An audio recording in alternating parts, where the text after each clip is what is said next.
16 années d'absence et un retour sur la scène mondiale, mais malheureusement, les Bafana de l'Afrique du Sud n'iront pas plus loin. Ils arrêtent la compétition à l'étape des 16e de finale, une étape donc atteinte pour la toute première fois de leur histoire. Les Bafana de l'Afrique du Sud qui n'avaient jamais franchi le cap de la phase des groupes, et pour la toute première fois, ils l'ont fait, mais malheureusement ne vont pas céder à l'étape des huitièmes de finale. L'histoire est bien entendu plus jouissive pour l'équipe du Canada, qui de son côté, en trois différentes participations à la grande messe du football mondial, va de son côté participer pour la toute première fois de son histoire à une étape des huitièmes de finale, une élimination en phase de groupe en 1986, tout comme en 2022, sauf qu'en 2022, l'histoire était un tout petit peu intéressante avec justement le tout premier but du Canada inscrit en Coupe du Monde.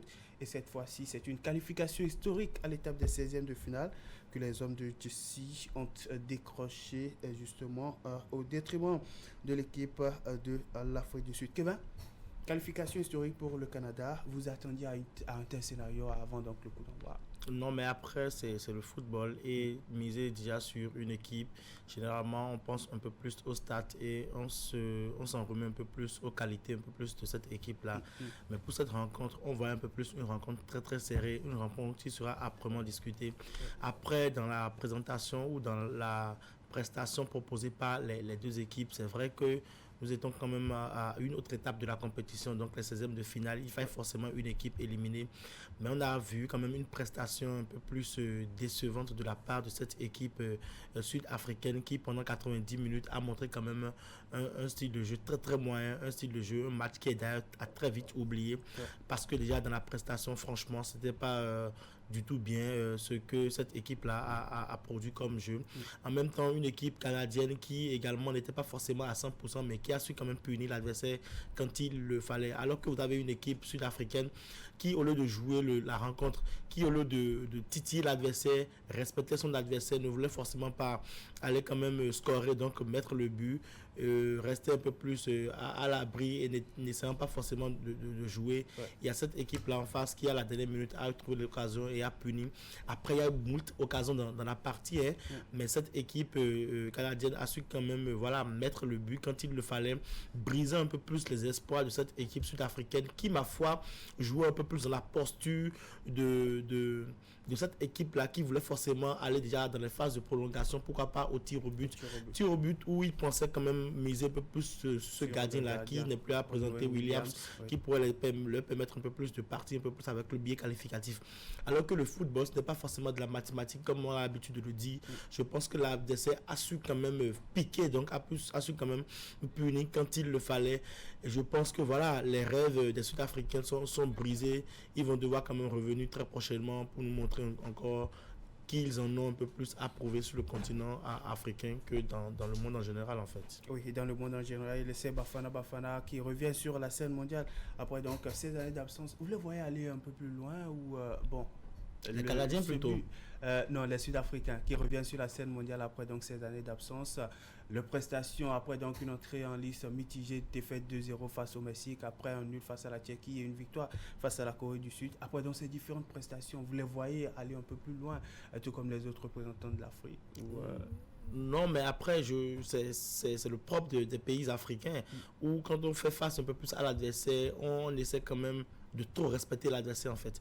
On pense que l'adversaire étant forcément disposant des qualités nécessaires ou disposant même des individualités pouvant permettre un peu plus de sortir des différentes rencontres, on veut forcément pas aller au bout et donc regarder l'adversaire comme on a l'habitude de le dire droit dans les yeux et pouvoir quand même tirer un peu plus profit de cette partie, jouer sans complexe, jouer sans pression.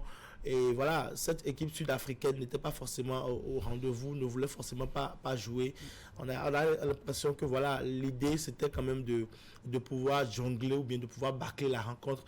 Et comme on a l'habitude de le dire également, c'est la manière qui peut-être n'étaient pas forcément au rendez-vous pour le compte de cette rencontre, parce qu'après, voilà, ça ne produisait pas forcément du jeu. Même l'équipe canadienne était aussi pas forcément une équipe qui avait proposé un football dont on pouvait tirer des enseignements, comme quoi un match satisfaisant à 100%. Moi, je pense qu'aujourd'hui, voilà, le jeu proposé par les Sud-Africains n'est forcément pas un jeu pour propulser un peu plus loin et donc pour aller un peu plus loin dans la compétition. Après, c'est le football et donc le football a dit son verdict. Fin de la compétition, fin du parcours pour cette équipe qui devra forcément apprendre de ses erreurs et rebondir pour la suite. Le Canada qui à un moment donné a laissé le ballon aux Sud-Africains, mais ceux-ci n'ont jamais profité de ces occasions pour quand même punir l'adversaire.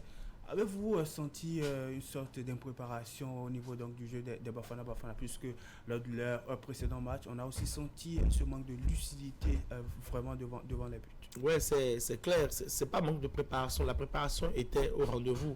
Mais quand vous avez par exemple un joueur comme le meilleur joueur qui a gagné la Ligue des champions africaine, Moukouena, qui peut vous mettre un peu plus, qui peut mettre un peu plus à l'aise son équipe, comme Moukouena va bien. Moukouena qui peut mettre en difficulté l'équipe tout comme voilà, exactement. Quand vous avez un Williams qui peut également faire la différence et tout, et qu'après dans la rencontre, vous n'avez pas forcément des joueurs qui peuvent tuer la rencontre, qui peuvent mettre le but quand il le faut. Forcément, on assiste à une prestation pareille, parce que des occasions, c'est vrai, quand on va se référer un peu plus au stats, c'est un peu plus de 6 buts, 6 tirs joués par les Sud-Africains durant toute la partie, 2 cadrés. Après, de l'autre côté de l'équipe canadienne, c'est beaucoup de tirs joués, donc près de 10. Mais après aussi sur le terrain, quand vous regardez un peu plus la prestation livrée, c'est un peu plus un match qui était terne, un match qui n'était pas forcément plaisant, c'est un match qui était vraiment ennuyant. Et donc, voilà, c'est pas de l'impréparation. Je me disais que forcément, les joueurs n'étaient pas au top de leur forme. Et comme je le dis, c'est que les joueurs également sud-africains étaient venus un peu plus avec une option ou bien un objectif déjà un peu plus dans les matchs, dans les préparatifs et tout. Pour cette rencontre, voilà, à l'étape de prolongation. C'est vrai qu'on ne sait pas forcément si c'est le discours tenu par l'entraîneur, mais à voir comment est-ce qu'ils étaient en train de jouer. Il y avait déjà trop cette confiance-là de pouvoir passer cette étape-là et de pouvoir espérer un peu plus faire mal à l'adversaire. Et voilà.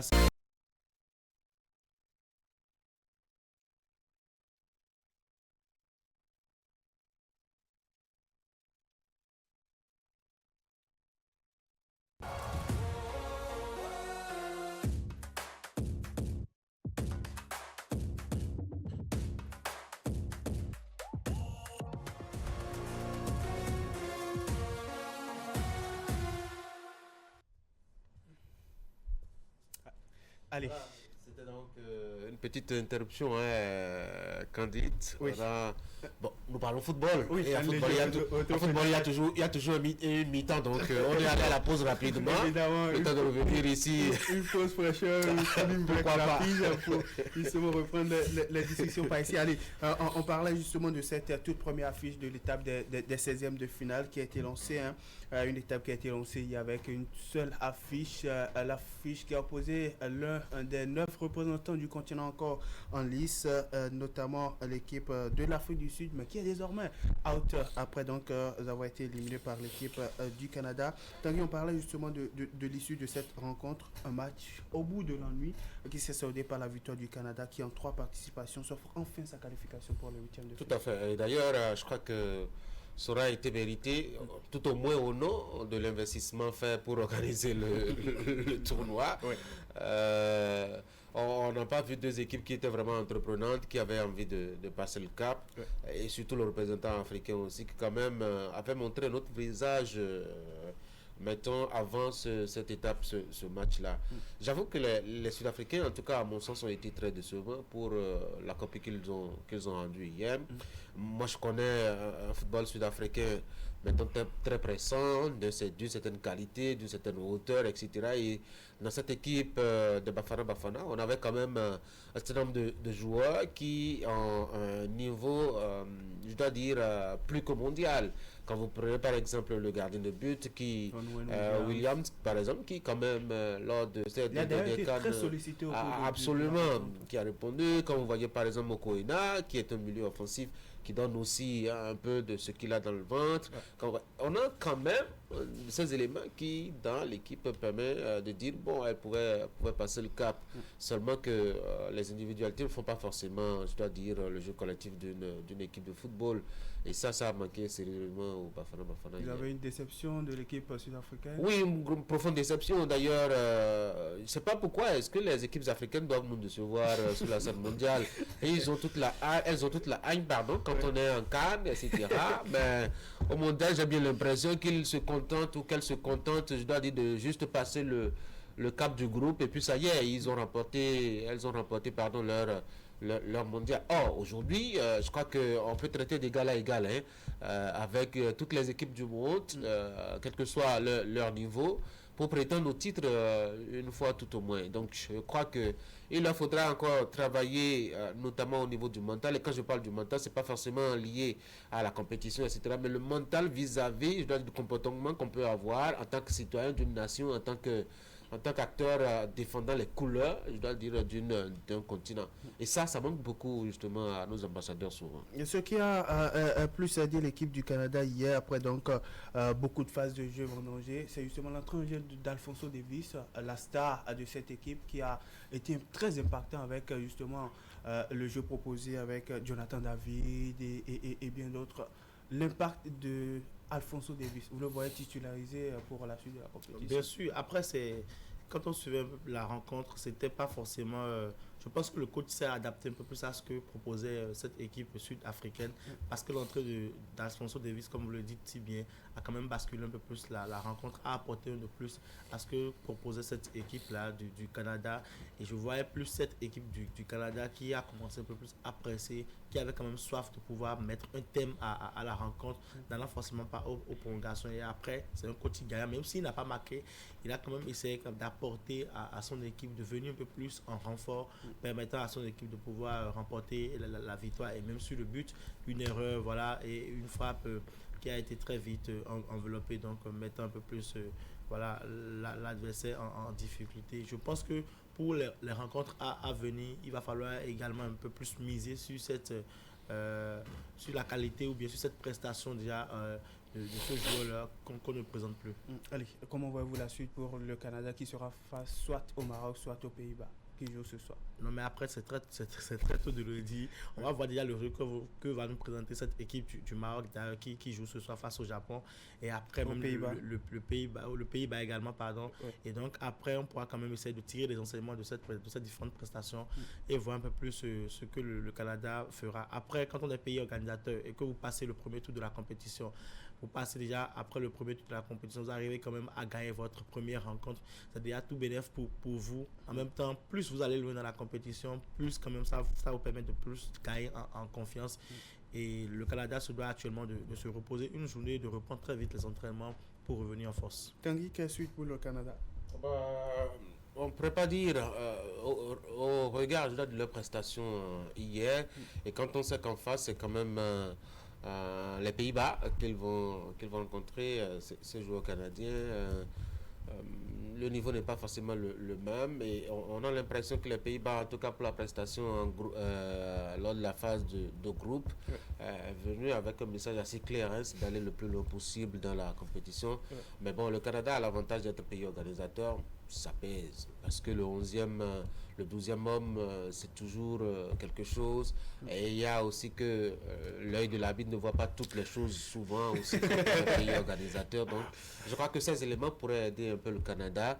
Mais moi, je pense fondamentalement que si le Canada passait, ça vraiment un gros coup de théâtre, quoi. Oui, et surtout une sorte de consécration pour cette équipe canadienne. En tout cas, au Canada, on sait qu'ils ont un seul sport favori, le hockey sur glace. Et l'ambition est de faire du football un deuxième sport national. Allez, on va s'intéresser aux affiches à venir au cours de la journée. Mais avant, on va dire un mot sur les représentants africains encore en lice. Ils étaient 9 avant donc le coup d'envoi de cette étape de 16e de finale avec l'Afrique du Sud, mais qui est désormais éliminé, tout comme la Tunisie au premier tour. Et par la suite, on aura le Maroc, l'Égypte, la République démocratique du Congo, l'Algérie, la Côte d'Ivoire et l'équipe du Ghana. Les deux derniers, on a le Cap-Vert qui participe à la Coupe du Monde pour la toute première fois de son histoire, mais qui franchit l'étape de la phase de groupe, un peu comme le Ghana l'avait fait lors de sa première Coupe du Monde en 2006 et a atteint l'étape des huitièmes de finale directement. Et le miraculeux, le Sénégal, qui a aussi obtenu son ticket d'accès pour l'étape des 16e de finale. Kevin, encore 8 pays africains en lice, les défis. Le défi, c'est d'aller loin dans la compétition. Parce qu'après, 8 pays, c'est pas peu. 8 pays, c'est beaucoup. Quand on sait que c'était au départ 10 pays, après la Tunisie, copie décevante. Voilà, l'Afrique du Sud, qui n'avait pas forcément qui avait son destin en main, mais qui a préféré quand même passer à côté de la rencontre. Donc, 8 pays, c'est forcément aller un peu plus très loin dans la compétition. Le bilan serait mitigé ou le bilan serait pas forcément reluisant si, entre-temps, on apprenait que voilà, parmi ces 8 pays, aucun n'a quand même, par exemple, en demi-finale de la compétition, ou même pourquoi pas en finale. Parce que je le dis chaque fois en finale, parce que en Afrique, nous avons aujourd'hui des joueurs, nous avons aujourd'hui des équipes qui peuvent faire la différence.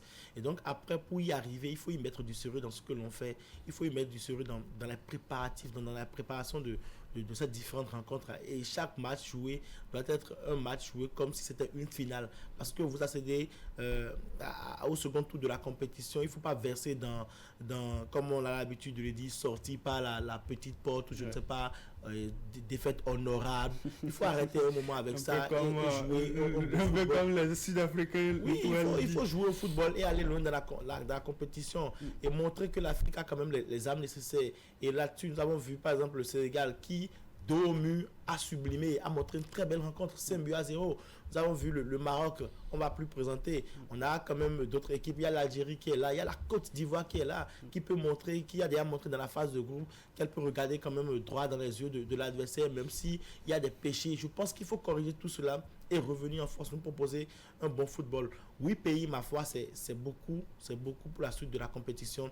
Et je pense que ce serait un péché si l'Afrique, une fois encore, passe à côté de cette opportunité. Allez, Tanguy, quand on regarde un peu sur le tableau, on a encore le Maroc, le Cap-Vert, le Ghana, l'équipe du Sénégal, l'Égypte, la Côte d'Ivoire, la République démocratique du Congo et l'Algérie encore en lice.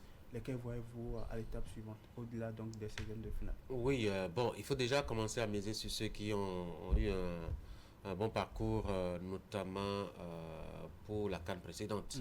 Et puis voir après ceux qui se sont bien comportés lors de la phase de groupe. Et je crois que là-dessus, on a quand même un certain nombre d'équipes sur lesquelles on pourrait compter. Je pensais par exemple à ce Ghana, même si le dernier match a été bizarre aussi à mon sens, parce que c'était quand même, je dois dire, ils ne sont pas très vite rentrés dans la partie, etc.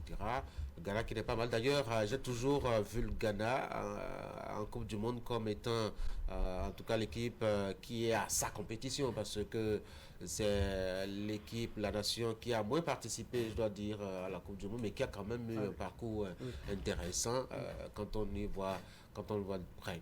Après, on a aussi, mettons, le Cap-Vert qui n'est pas aussi pas mal, même si ça va tomber sur un gros morceau. L'Argentine. Ça va certainement se bagarrer, ça va beaucoup batailler, c'est sûr. Mais bon, il faut espérer certainement aussi le miracle. Il y a la République démocratique du Congo que nous avions tout le temps vu ici comme en tout cas une équipe très résiliente qui pourra nous offrir beaucoup de choses aussi. Oui, voilà. Bon, maintenant, vous me demanderez la Côte d'Ivoire. Moi, je pense que la Côte d'Ivoire est là-bas à tout hasard. Hein. Je pense sincèrement que la Côte d'Ivoire est arrivée à ce niveau avec un peu de coup de chance. Sinon, voyez-vous, quand il s'agissait d'être sérieux et de se comporter de façon très sérieuse, vous avez vu face à l'Allemagne ce que ça a donné à la fin. Donc, on n'a pas été très concentré dans le jeu jusqu'à la fin. Et donc, les 10 dernières ou les 5 dernières minutes ont été très fatales, je dois dire, à cette équipe. Et c'est ça qui souvent marque, je dois dire, les équipes africaines ne pas être très concentrées jusqu'à la fin de la partie. D'ailleurs, l'Afrique du Sud nous l'a montré hier, en encaissant juste à un moment où il ne fallait pas. À la dernière minute de la partie presque. Allez, voilà donc les différents pays africains encore en lice. La Côte d'Ivoire qui sera face à la Norvège, la République démocratique du Congo qui sera face à l'Angleterre, le Sénégal qui va défier la Belgique, l'Algérie qui va défier la Suisse, le Cap-Vert qui sera face à l'Argentine et le Ghana. qui va défier la Colombie à cette étape des 16e de finale. Je n'ai pas évoqué le Maroc puisque le Maroc va jouer, il faut le dire, cette nuit à partir de 2h précisément ce mardi matin. Mais avant, Brésil-Japon à 18h ce lundi et bien entendu Allemagne-Paraguay à 21h.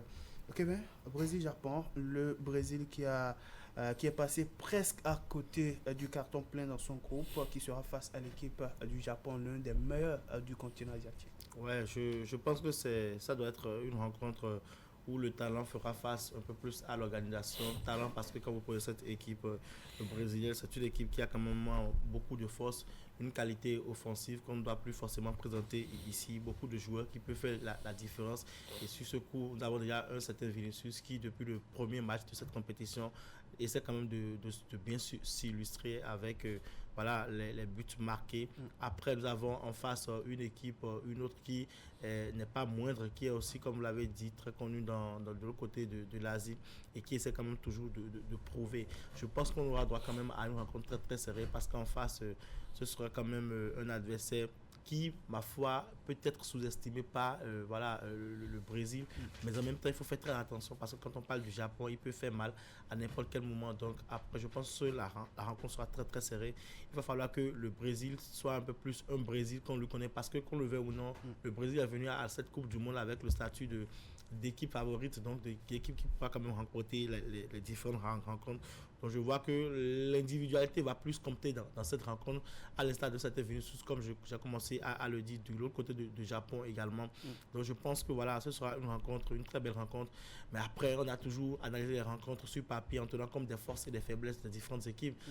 Sur le terrain, c'est une autre réalité, mais je pense que voilà, la rencontre sera prometteuse. Allez, rendez-vous à 18h. Tanguy à 21h. Allemagne, l'équipe de l'Allemagne battue pour sa dernière sortie de la phase des groupes à l'Équateur sera face à l'équipe du Paraguay qui a partagé un groupe avec les États-Unis et l'équipe de l'Australie, sans oublier la Turquie. Oui.